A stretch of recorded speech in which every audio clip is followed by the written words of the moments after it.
El día de hoy vamos a hablar sobre el libro de Casu, Perreo.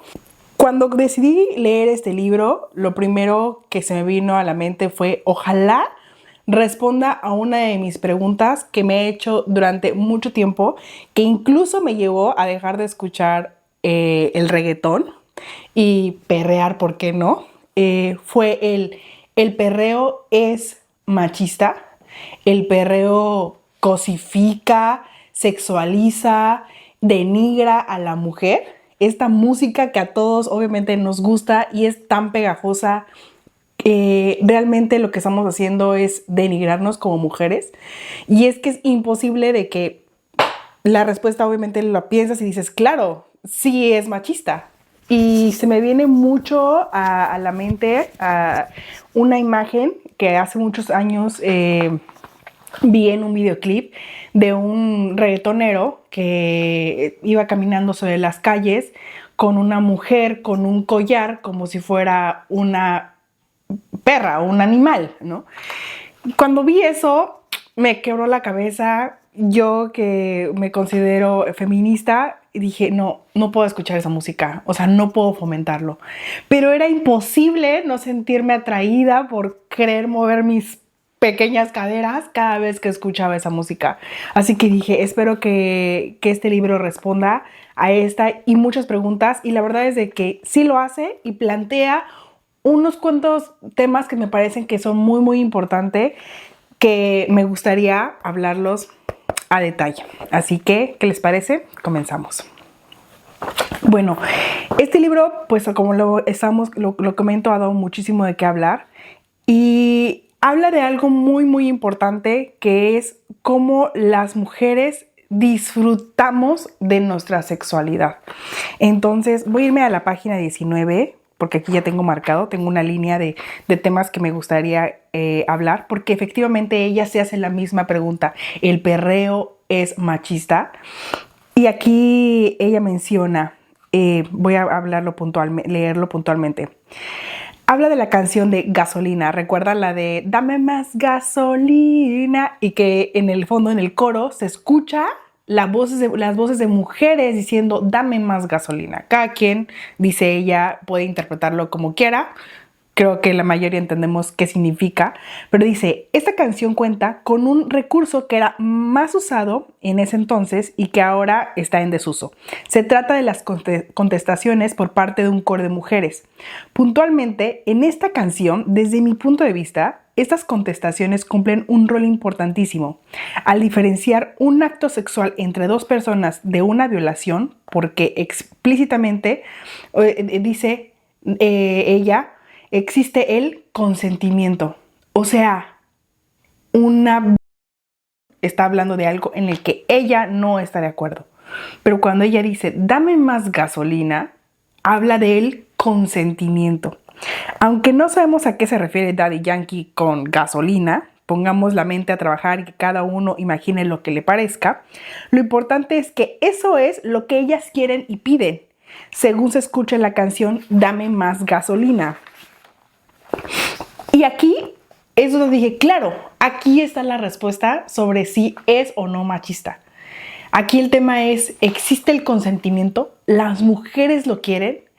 Y la verdad es de que sí. En esa y muchas canciones las mujeres hablan sobre su sexualidad, sobre lo que ellas quieren. De hecho, el reggaetón empieza a hablar sobre algo que es muy importante, el placer de nosotras las mujeres. Y no solamente lo hablan los hombres, sino que lo hablan las mujeres del género urbano, las reggaetoneras, sobre lo que quieren y lo que desean sobre su sexualidad. Entonces, bueno, aquí el tema por lo cual yo considero que el reggaetón es tan cuestionado, tan criticado, es cómo las mujeres hablan sobre su sexualidad. Y ese es un tema que nunca se va a acabar, principalmente en un ambiente un poquito más conservador, porque cómo las mujeres pueden tener control sobre sus cuerpos, sobre sus decisiones, sobre su sexualidad. Porque las mujeres podemos hablar por primera vez a través de las canciones sobre lo que queremos, sobre lo que se nos antoja, sobre lo que nos gusta, sobre cómo queremos que nos complazcan. Y por eso es que me encanta ahora el reggaetón. Y dije, claro, tiene todo el sentido, pero hay que decirlo así. El reggaetón en sus inicios, o sea, en un momento de su boom, no era así. Eran ellos los que hablaban sobre la sexualidad de las mujeres. Y ella tiene una teoría que me parece increíble que vamos a hablar más adelante. Ahora habla sobre el deseo activo y vamos aquí. Dice, lo que más me interesa destacar es que en casi todas las letras de este género existe un consentimiento explícito, tanto en los coros de estas mujeres como en el discurso que van formando ellos. Allí, ellas expresan su deseo activo. Quieren que eso suceda. Piden sexo, les gusta que les den duro y no les importa con quién se irán al final de una noche. Habla sobre la libertad sexual de las mujeres. Dice, pero también habla ella de una utopía, porque ella menciona en su libro de, la verdad es de que no es una realidad, solamente lo podemos ver en estos videos, en estos clips. Dice, ojalá pudiéramos ser una de ellas. Una mujer que termina la noche con quien quiere, sin tener miedo a ser descuartizada, que ejerce su derecho al sexo sin preocuparse por la condena social y digamos que se comporta igual que lo haría un hombre. Y eso solamente efectivamente lo podemos ver en los videos, en una realidad que es una irrealidad, porque para nosotros las mujeres, aún considero yo en nuestros tiempos, es difícil que podamos hablar tan abiertamente sobre nuestra sexualidad. Creo que las nuevas generaciones, las que vienen un poquito abajo de nosotras, ¿no? Que vienen detrás de nosotras, creo que ya es un poquito más liberador. Tengo algunas experiencias sobre, por ejemplo, yo cuando era más joven, de cuando yo hacía algunas preguntas que para mí era como pues normal, ¿no? ¿No? Era como de, ¿cómo hablas de eso? Y claro, las mujeres que hablamos de nuestro sexo, de nuestros deseos, somos consideradas mujeres promiscuas, somos ahora sí que prontas, ¿no? Eso solamente es exclusivo para ellos. Y entonces el reggaetón rompe con todo este esquema. Y creo que si en un momento llegó a ser o no machista, misógino, hoy creo que se está reinventando. Luego habla de algo muy importante. Esa mujer, como lo menciona ella, no existe en la realidad. Entonces, habla un argumento que me parece muy interesante. Dice, por eso nos hace tanto ruido y nos incomoda para detener el progreso de la liberación sexual de la mujer. La manera más eficaz es infundirnos miedo. ¿Qué quiere decir? Las mujeres no pueden hablar sobre su sexualidad.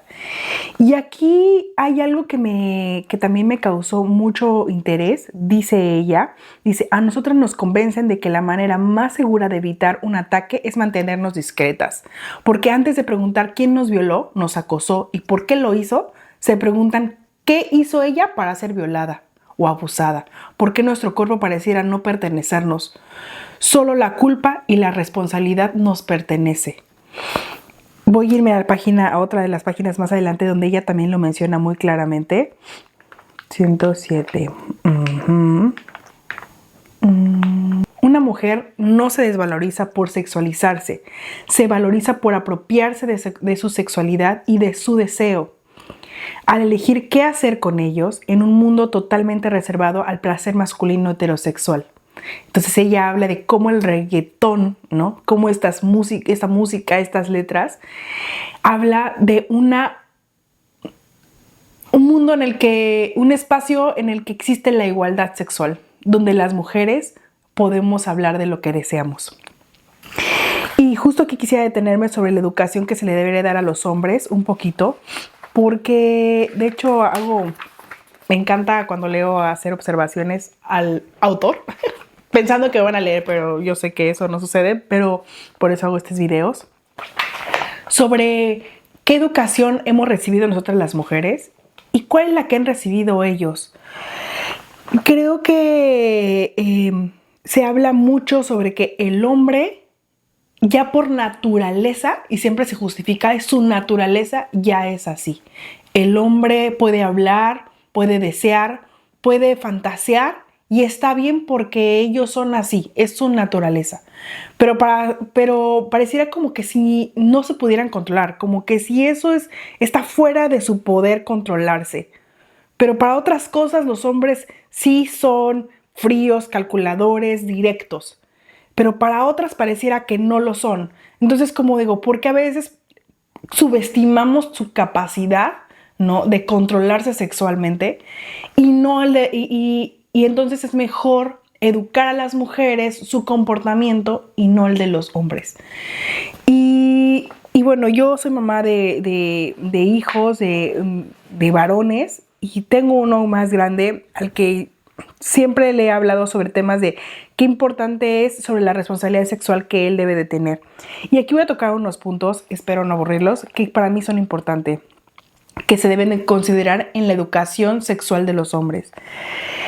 Y es no tocar o tener encuentros sexuales con una mujer sin su consentimiento, mucho menos si ellas están, o sea, si están tomados o están drogados, si no tienen control sobre sí, aunque parezca que lo deseen.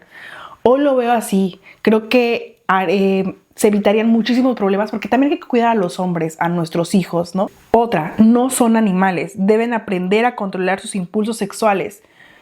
Me parece es como de por qué nosotras las mujeres sí podemos controlarnos sexualmente, controlar nuestros impulsos sexuales, y los hombres pareciera que los subestimamos y creemos que no pueden hacerlo. Y entonces es como, es subestimar su inteligencia. Yo creo que los hemos justificado, y creo que lo más importante es, a ver, eres un ser pensante, racional, y tienes que aprender a tener ese control sobre ti mismo. No quiero generalizar porque hay muchos hombres que la verdad es de que son muy conscientes, pero estoy hablando de generalidades. Hablo sobre la autorregulación emocional que debe de existir entre los hombres. Los hombres no tienen derecho, y bueno, no solo los hombres, las mujeres no tenemos derecho sobre las otras personas, pero en particular los hombres físicamente son más fuertes. Entonces hablo sobre la autorregulación emocional que también debería de existir. Esa es la razón por la cual existen más casos de violencia física de hombres hacia mujeres. Otro concepto es nadie les pertenece, todo debe ser consentido. Es como, no porque sea tu novia, no porque sea tu esposa, no porque nada te pertenece. Hay como algo que no está dicho, pero pareciera que existe un sentido de pertenencia que ellos tienen sobre las personas que los hace creer que pueden poseerlos. Y es como de no, siempre debe existir el consentimiento. Y bueno, lo que le hablo a mi hijo es como los hombres también deben cuidarse y protegerse. Lamentablemente, nosotras sí nos damos a la tarea de escuchar ese tipo de contenidos, de leer este tipo de libros, de escuchar otro tipo de música, y los hombres son muy claros y lo entiendo, y ojalá que ese tipo de libros lleguen a más hombres. Para que también, el punto es que lo que yo quiero llegar a es como que creo que es importante que los hombres tienen que comenzar a reflexionar cuál es su posición no sé, en esta nueva actualidad. Bueno, continuando con el libro, sin duda habla de cómo el reggaetón empodera a las mujeres desde otro lugar, ¿no? Dice, y en esta verdad es que la mujer reggaetonera está tan empoderada en su sexualidad y su cuerpo que en la realidad genera un cambio de paradigma, una propuesta nueva y real sobre la mujer deseante y decidida, y que destruye la fantasía de la virilidad. Porque, ¿cómo se puede ser un macho viril sin superioridad sexual? Dice, el reggaetón incomoda y despierta la cólera en los más conservadores, porque propone a otra mujer, una perra desinhibida que controla su cuerpo, sus decisiones y su sexualidad, que con su actitud ridiculiza cualquier opinión ofensiva en su contra. Me encanta cómo ella lo menciona, porque efectivamente es así. O sea, yo hoy me veo bailando reggaetón y claro, o sea, es mi oportunidad para sentirme sexy, sensual, para cantar canciones donde yo digo lo que quiero y lo que deseo. Entonces, creo que sí, el reggaetón era muy machista, pero creo que ahora el reggaetón se está reinventando porque hay más figuras, hay más artistas, mujeres reggaetoneras que están hablando sobre un ideal que aún muchas no alcanzamos, pero que muchas quisiéramos. También menciona algo, hace una reflexión, Kazu, muy interesante sobre esos videoclips de cómo los hombres presentan a las mujeres, esas mujeres muy sexuales, muy sensuales, muy todo. Y ella habla sobre una teoría que me parece que es muy interesante, que es el si yo fuera mujer. Si yo fuera mujer sería más puta, si yo fuera mujer no me dejaría embarazar, si yo fuera mujer me aprovecharía. Y ella habla de cómo ellos, en su entendimiento de cómo sería mujer, proyectan en sus videoclips, en sus canciones, cómo sería ser una mujer. Y esa es a lo mejor de la idea del reggaetón que tenía en el pasado. Hay muchísimos temas, la verdad, que si vale la pena leer el libro, sí. Lo ideal sería que más hombres lo leyeran. Y bueno, para todas las mujeres que están en su proceso de reggaetoneras, en su activismo feministas, es un libro que vale muchísimo la pena. La verdad me encantó. Tiene una lectura muy fácil. Me la aventé en un par de días y en lo que sacaba las ideas. Habla también sobre esos techos de cristal que tenemos, que siguen existiendo para las mujeres y también lo existen para las mujeres en la música, sobre qué tan difícil es llegar, qué tan difícil es lograr que su música, que su arte se escuche y qué difícil ha sido para ellas. De por sí, meterse en este mundo, en este ámbito ahora sí que de las estrellas es difícil, ¿no? Pero ahora lo es más para las mujeres. Y bueno, esto no solamente es un caso específico para las mujeres en la música, lo vemos en la política, lo vemos en cuestiones laborales, pero ella lo platica mucho en su mirada de cómo lo vivió. Y la verdad es de que te das cuenta de que, o me di cuenta, al menos desde que hay luchas que pensamos que ya vamos, que vamos ganando, y cuando la leo es como, me parece que seguimos en el mismo lugar. Pero bueno, Kazu, como muchas reggaetoneras, están rompiendo esos techos de cristal para las nuevas generaciones, no solo para que hagan su arte, sino para que nosotras, ¿no? Generaciones, mujeres como nosotras podamos bailarlo, podamos cantarlo y podamos empezar a hablar sobre nosotras, sobre lo que queremos, cómo nos gusta ser complacidas, cómo nos gusta el sexo, cómo está bien y que no pasa nada. Quizá a muchos no les guste, quizá a otros sí, lo recomiendo. Y tengo un nuevo libro que voy a empezar a leer, es Madre Patria Mía, y lo estaré platicando ahora que lo termine. Gracias a mi canal de Una Mexicana Opinando. Si les gustan este tipo de contenidos, que hablemos de libros, síganme porque voy a estar subiendo más. Hasta la próxima.